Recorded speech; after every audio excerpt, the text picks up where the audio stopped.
At attention commanders, this is Swag, your community manager at Kixeye. We've made some big improvements to the way you create and manage your platoons in the game. We've also made some additional tweaks that should make it even easier for you to crush your enemies.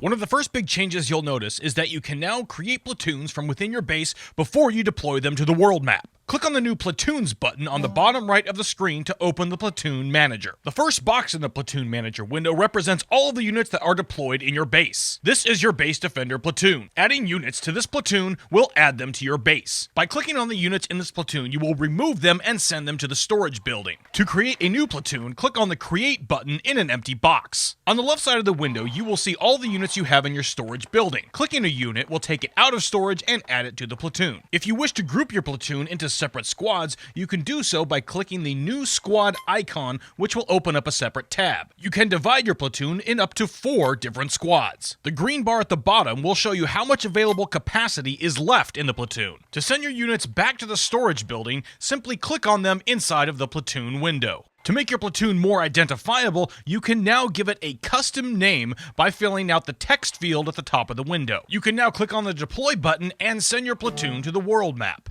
You can deploy your platoons from the world map as well. Click on your base and then click on Deploy Platoon. You will get a pop-up window illustrating which of your platoons is eligible to deploy. The major advantage to the new platoon management system is that when your platoon returns to base or guards a deposit, its grouping will not be lost. You can also see where all your platoons are, their health and capacity, and you can now repair a platoon that is on a deposit without having to return it to the base first. With this update, we've also made it so infantry units are not lost when killed. Like vehicles, they can be repaired from 0 health, making it easier to get back into the action. And finally, we've increased the speed of platoons on the world map to help you extend your reach and strike back even faster at your enemies. Dismissed!